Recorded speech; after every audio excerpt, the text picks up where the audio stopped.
প্রচণ্ড এই গরমে যদি এখান থেকে তরমুজের এক পিস পুডিং নিয়ে খাওয়া যায় তাহলে তো আমার মনে হয় সারাদিনের ক্লান্তি একদম দূর হয়ে যাবে। আসসালামু আলাইকুম, welcome to Mariyam mini kitchen.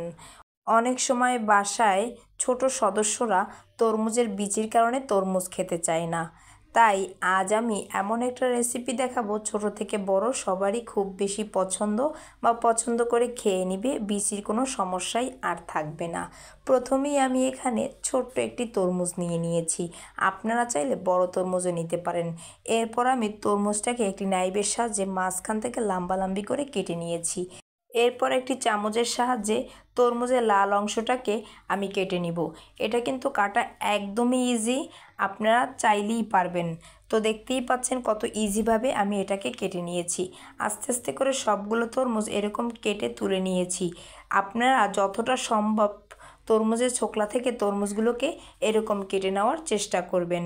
এ পর্যায়ে আমার তরমুজ কাটা শেষ, আমি কিন্তু একটি ব্লেন্ডারে জাগে করে তরমুজগুলোকে দিয়ে দিয়েছি। আপনারা চাইলে ছাঁকনির সাহায্যে ছেঁকেও নিতে পারেন, এতে করে ভালো করে একটা জুস পেয়ে যাবেন। আমি ব্লেন্ডারে জাগে নিয়ে নিয়েছি, কাজটা খুব তাড়াতাড়ি হয়ে যাবে বলে এজন্য।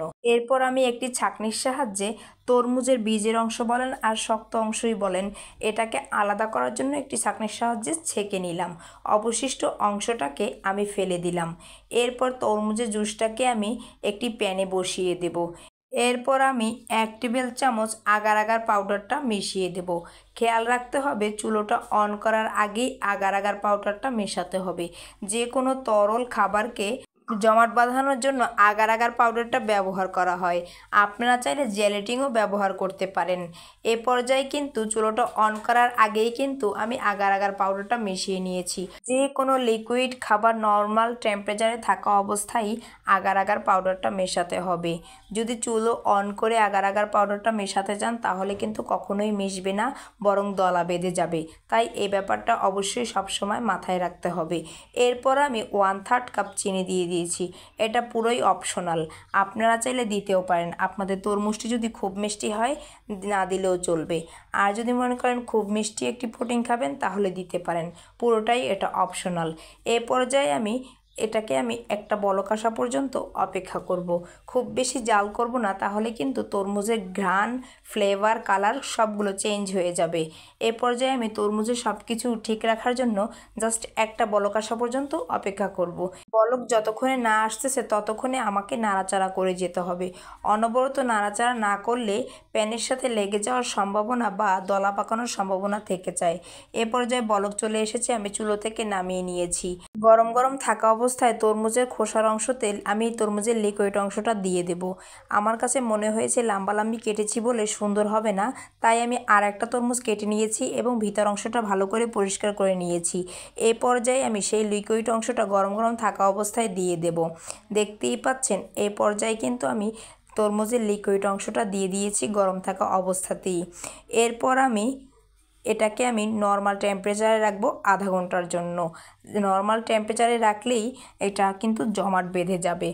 এরপর একটু ঠান্ডা হওয়ার জন্য 2 ঘন্টার জন্য রেখে দেব ফ্রিজের নর্মাল টেম্পারেচারে। এতে করে তরমুজের পুডিংটা খুব ভালো করে ঠান্ডা হবে, খেতেও খুব বেশি ভালো লাগবে।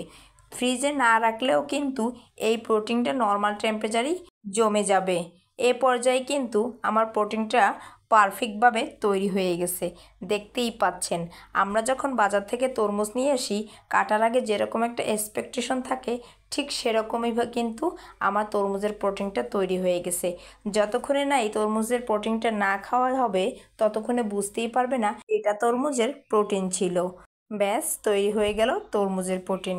এখন আমি এগুলোকে ছোট ছোট করে কেটে নিচ্ছি। আহা, কি সুন্দর লাগছে তাই না? অসাধারণ এক কথায়।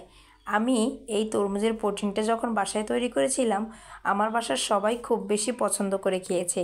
আপনারা যদি বাসায় একবার ট্রাই করেন আপনাদের বাসারও ছোট থেকে বড় সবাই খুব বেশি পছন্দ করে খাবে। এই যে বীজের অংশটা দেখতে পাচ্ছেন এটা কিন্তু আমি কালো জিরে দিয়ে দিয়েছিলাম। এটা কিন্তু তরমুজের বীজ বোঝানোর জন্য বা দেখতে ভালো লাগার জন্য। এরকম একটা ডেজার্ট তৈরি করে যদি ডাইনিং টেবিলে রেখে দেন তাহলে তো টেবিলের লুকটাই পুরো চেঞ্জ হয়ে যাবে। আশা করি আজকের রেসিপিটা ভালোও লেগেছে এবং সহজও লেগেছে। তাহলে আজ এ পর্যন্তই। সবাই অনেক বেশি ভালো থাকবেন, অনেক বেশি সুস্থ থাকবেন। সবাই সবার জন্য দোয়া করবেন। আল্লাহ হাফেজ।